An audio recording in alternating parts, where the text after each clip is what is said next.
I'm the president of MAC1ACT. I'm going to tell you a little bit about our showcase tonight, but first I just want to read a land acknowledgement. So McMaster is situated upon the traditional territories of Erie, Neutral, Huron and Wendat, Haudenosaunee, and Mississaugas. This land is covered by the Dishon-Quanspoonie Wampum Belt Covenant, which was an agreement between the Haudenosaunee and the Anishinaabe to share and care for the resources around the Great Lakes. We further acknowledge that this land is covered by the Between the Lakes Purchase of 1792 between the Crown and the Mississaugas of the Credit First Nation. So MAC1ACT is excited to present our Sunday one-night exclusive staging of our showcase, Truth Revealed. Truth Revealed is a captivating collection of 5 original plays created page to stage by McMaster students passionate about theater. Before I hand you off to Abby to introduce our first production of Doubting Thomas, I would like to let you know that our second production, Women Talking, will have a trigger flag. Before the production begins, the director, Isabella, will give a more in-depth trigger warning, and if at any point you feel the need to leave, please prioritize your mental health. We will not be offended, the actors won't be offended, the director won't be offended. Please prioritize yourself. And then after Women Talking, we'll have a 15-minute intermission where you can rejoin us. Additionally, in case of an emergency, please notice your 2 exits. Obviously, if you go through this door, you go down the hall, there's your exit to the outside, and then staying at this one if you go right there. And yeah, so thank you. Please enjoy yourself. And now I will pass things off to Abby for the introduction of our first production.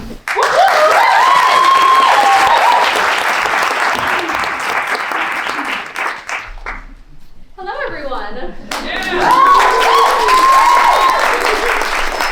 So my name is Abby. I am one of the directors and the director of the play that you will be seeing quite shortly. It has been such a wild ride, especially how we just had a snow day yesterday, and it's like crazy, and I'm so grateful for everyone for being here to see such an amazing lineup of plays. A little bit of information about our play Doubting Thomas.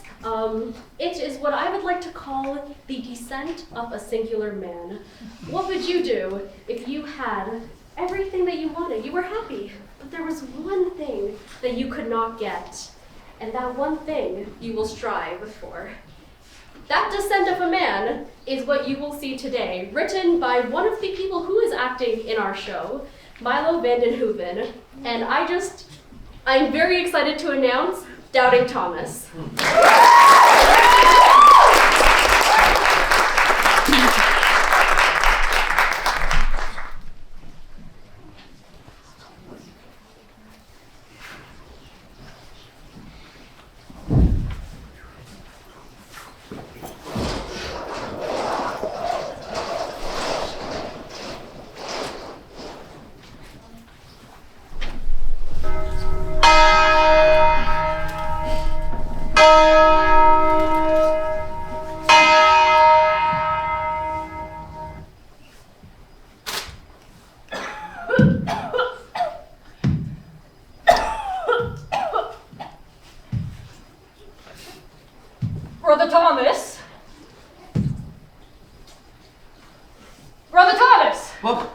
Sam, what time is it?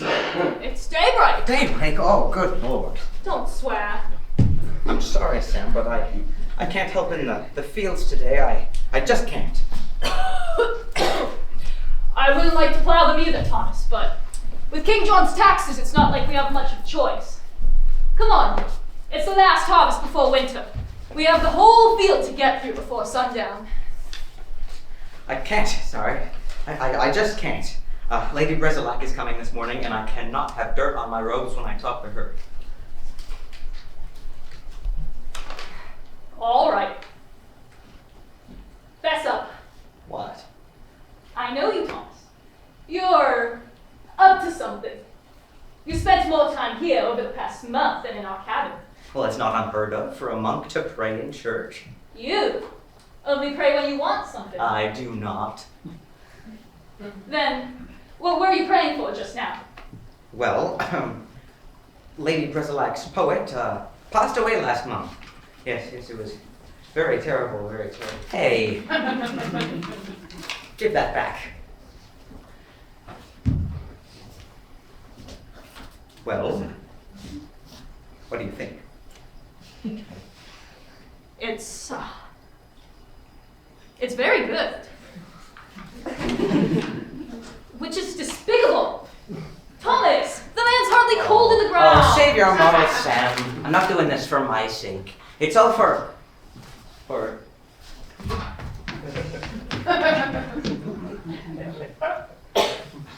Look, don't give me that look. I promised Rebecca that we would marry tomorrow, you know? Once I got the money.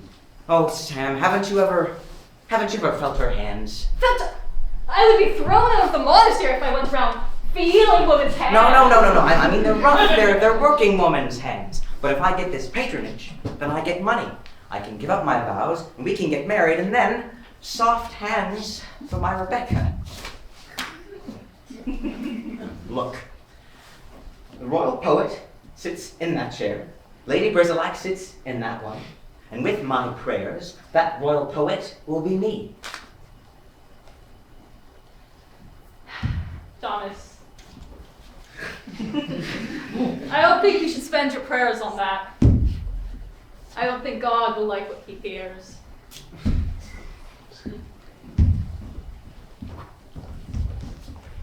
Rebecca.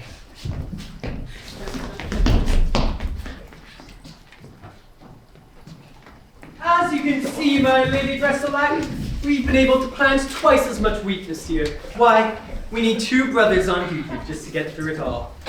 What in the Lord's name? Thomas! I can explain. That woman again! I told you to leave the chapel empty! And I was. No excuses! Go now! Oh, I do apologize, my lady, and I assure you, this is not a common occurrence. Would you care to take a seat? I was so sorry to hear of your poet. Yes, it was horrible to have him go. Do you know him, Father? Why, of course. He was one of my pupils, raised here in this very monastery. I'm sure that we all remember when... I told you to go! But I could not bear to leave a soul in pain, Father. The world will miss his unparalleled voice. My lady, I have written you a poem to soothe your aching heart. Thomas! Bring it here.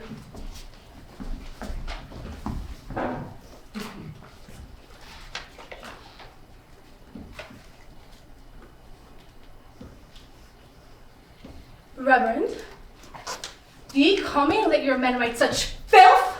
I beg pardon? What do you mean? There should not be depictions of demons in a holy man's work. My lady, you misunderstand. The demons are merely a representation of the grief and... It is unacceptable.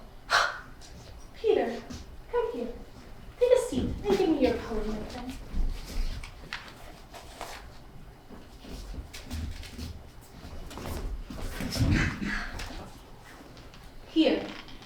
Here is a better example of piety. I found Peter lying unconscious in a field. I picked him up as the Good Samaritan. And when I nursed him back to health, I found he was carrying the most wonderful poem. It was as though God was speaking through his pen to comfort me. But this filth is nothing like it. I have never seen such blasphemous language from a man of the cloth. Father, if your men waste their daylights like this, then it is abundantly clear to me that no one here is fit to take my patronage. In fact, I might take my gold elsewhere. But my lady! Silence! It is decided. Peter will be my new poet. No. You dare question me? Please, my lady, I will take out the demons. I will fix the poem. Only give me a day. I swear it. What is your name, brother? Thomas. Rise. Thomas, do you promise to be pious in your every word and deed as you write your poem? Do you promise to be upright? Do you promise that your every action would honor God? Yes. Very well. Do you have one day to rectify your errors? My lady, thank you so much. But I cannot guarantee you my patronage. I must compare your poem alongside Peter's. When you present your revised poem to me tomorrow, I shall put them side by side. Then I will see who wins my favor. But it's... A wise decision, my lady. Oh, a wise decision indeed. Father, you take good care that your men behave themselves, and see that Peter gets a groom. Now lead me out. I must go now. Of course, my lady.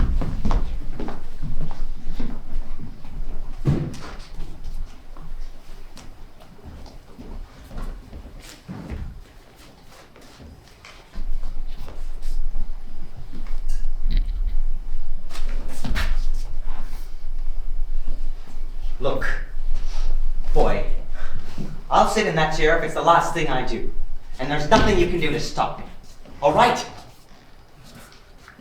What's that?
Ah, that insolent boy!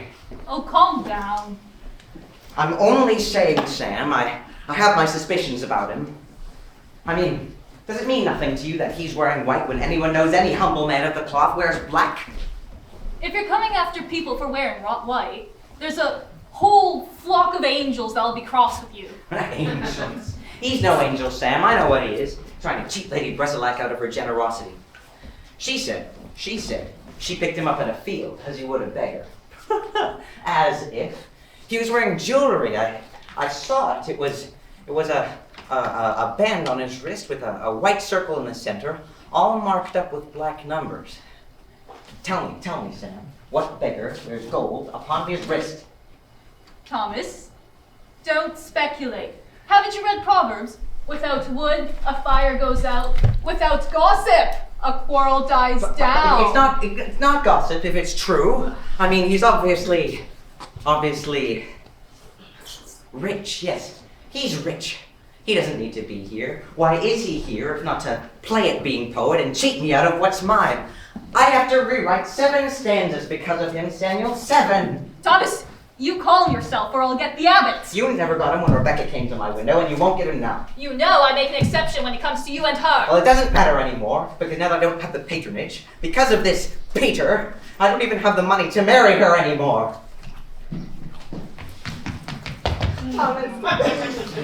Rebecca, whoa. Beautiful. But, Brother Sam, don't go. We need someone to officiate. Oh, please stay a while. I've been waiting for this moment for years.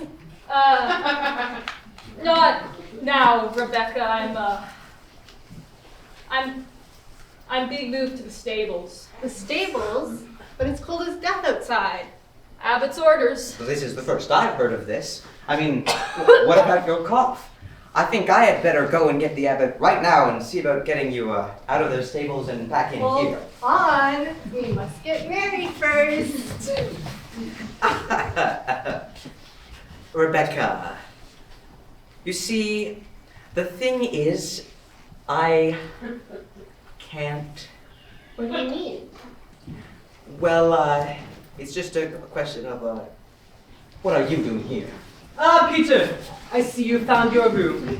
I do hope you find it to your liking. Ah, Thomas. That woman again! Oh, I've had it up to here with you! First to embarrass the entire monastery in front of our sole benefactor, And now this! I can explain it. Enough! You will go and labor in the fields until all of the wheat is harvested. But I need that time to write. Lady Bresalak No! gave me. I have given you an order, and you will follow it. But Father, please, I beg of you. I beg pardon? Do you mean to say you let her in?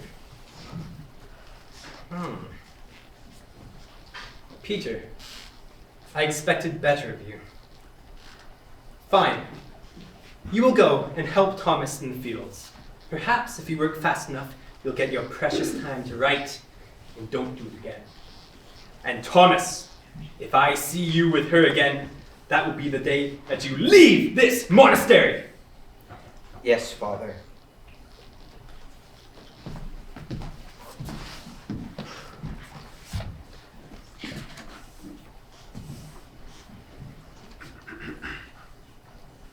Why did you do that? If you hadn't said anything, then I wouldn't have had any time to write. I would have gone to Lady Bresalak tomorrow with empty hands. Well, don't you have anything to say? Well, fine. I'm going to go and get the Abbot and see about getting Samuel out of those stables. Lord help me if I have to room with you. It wouldn't have been fair. You talk? It wouldn't have been fair if you had no time to write.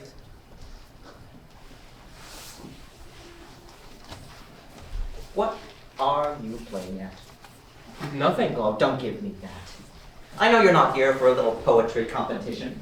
I want to know why you're really here. Rooming with me. Well, I wanted to talk to you. Talk to me. That's the most ridiculous thing I've ever heard. I mean, I never even heard your ridiculous foreign accent or these foreign clothes. You can't have come all the way from wherever you're from just to speak to me. I mean, why wouldn't you have said anything before? I wanted to wait until we were alone. I wanted to tell you I admire your work.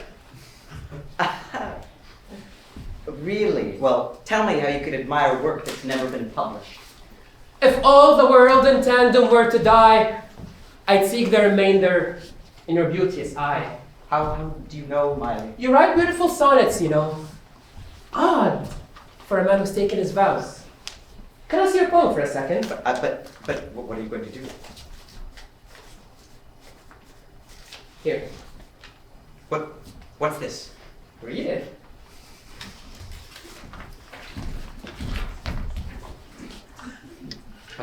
I don't understand. My 7 stanzas, you fixed it. If you merely change the demons into angels, it preserves the meaning of the poem without disturbing its integrity. Have you started the 8th stanza yet? The 8th, I hadn't even considered an 8th. Then let us talk about it while we shear wheat. We have lots to go through if when our writers will have time to go to mass. But wait. But who are you? A friend?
Deus in adiotorium meum intende, Domine adatio Vandam me festina, Gloria Patri et Filio et Spiritui Sancto, Sicut erat in principio, et nunc et semper, et in saecula saeculorum. Amen.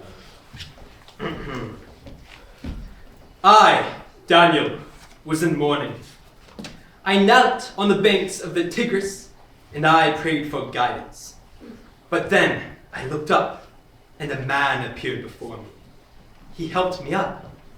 He was dressed in linens, had eyes of beryl, a face of infinite kindness, and upon his wrist a band of shining gold.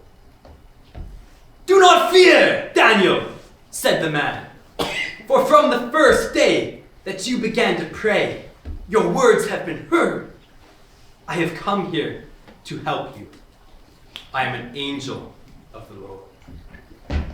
Gloria Patri et Filio et Spiritui Sancto, sicut erat in principio, et nunc et semper, et in saecula saeculorum. Amen. Have some grace.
Thomas! Shh, Rebecca. Didn't you see me in church? Rebecca, you're not supposed to be But in I here. had to come. You've been avoiding me all evening and on the day that we're supposed to be married. Thomas, I won't even tell me why you haven't come to see me. I was writing. But I thought you were done with your phone. I was. I don't understand. You got the patronage, didn't you? Thomas, did you get the money? We're not getting married today. Oh, Rebecca, I couldn't help it. I was delayed. What? By whom? By that Peter. But Lady Bresalak gave me a day. Tomorrow I'll present her my revised poem, yes? And then she'll have no choice but to choose me. No choice. What's that? Rebecca, no, you can't have that, Rebecca. Please give that back. I don't know what you were worried about, you silly man. Thomas, this is your best work. It's so beautiful. You're really about to burn it? Yes, But why?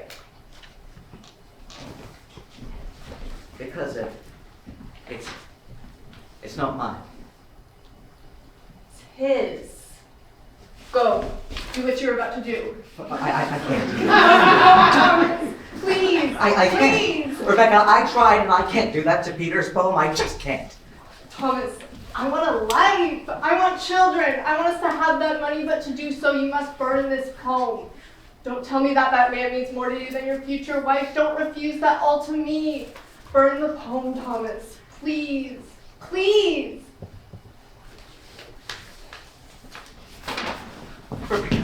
No, please, Rebecca. Rebecca! Thomas, are you alright? Rebecca!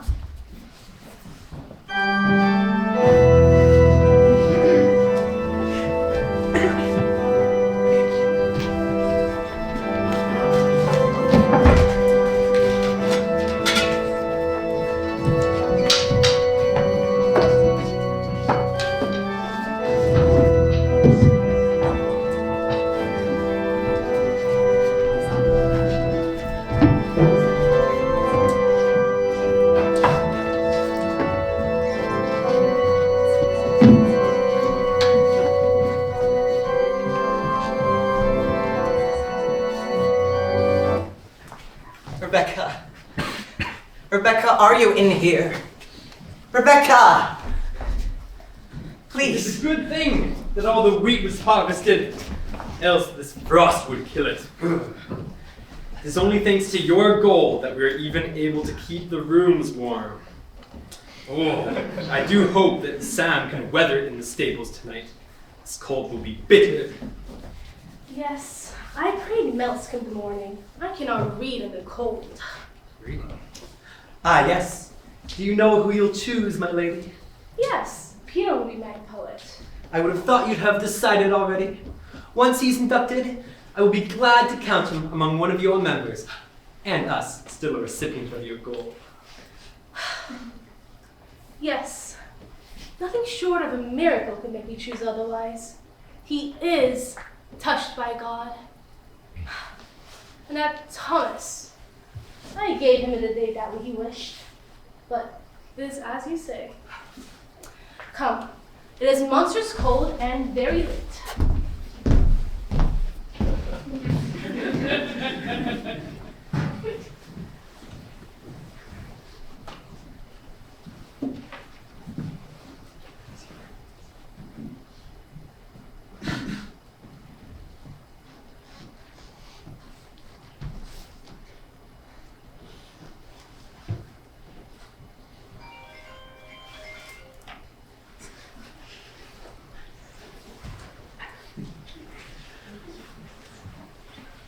My lord, I know I lack for piety.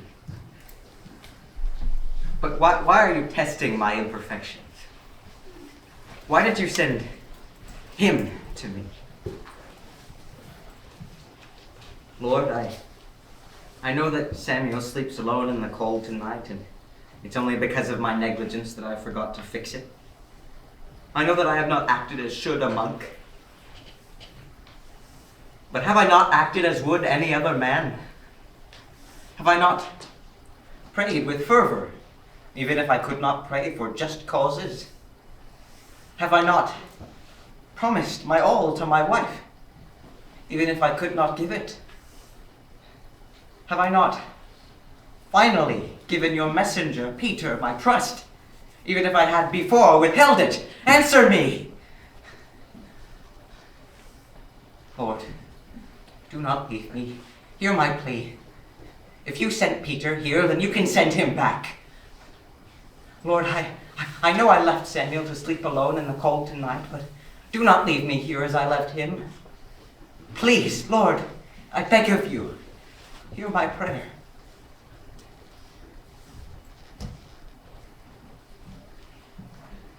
Thomas?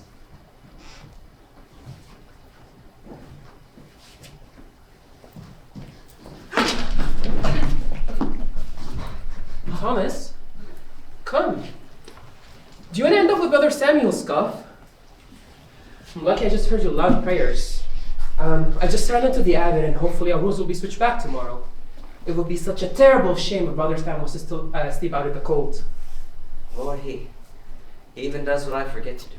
What did you Follow me here. Because you'll catch your death out here.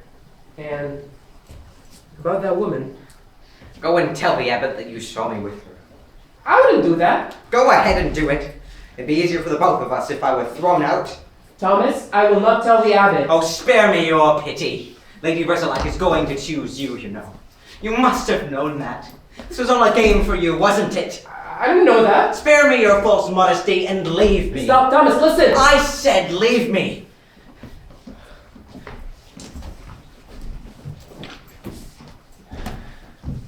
Thomas, I'm going to tell you something that you must swear you're never, ever going to tell anyone else. Thomas, you asked why I helped you, and the fact is, I haven't told you the whole truth. Thomas, you know I'm not from here. I'm from somewhere very far away.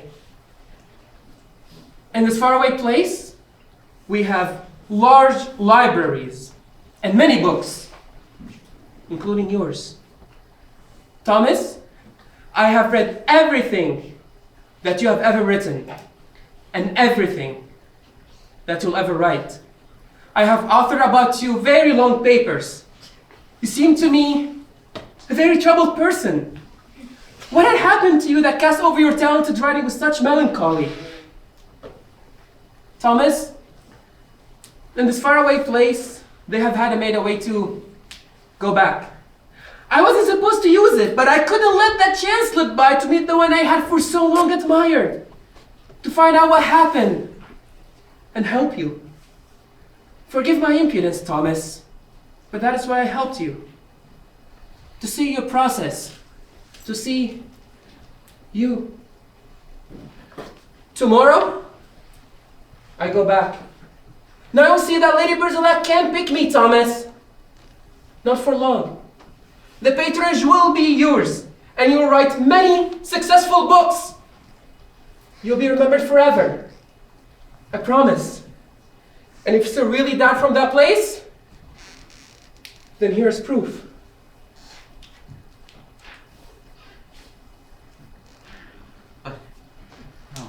No.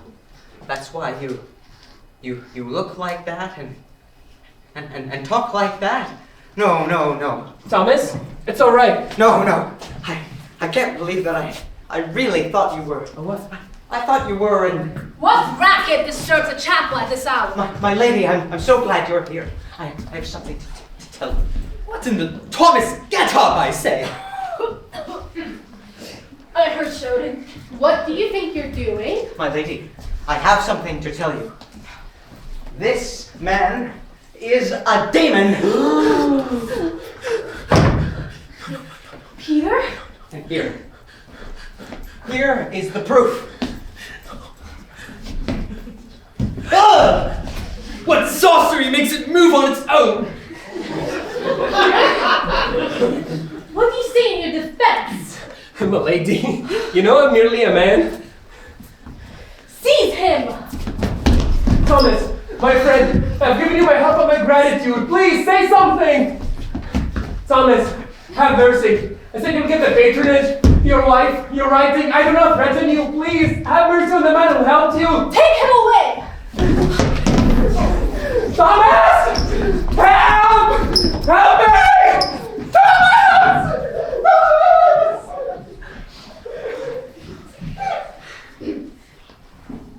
Peter, I never would have thought.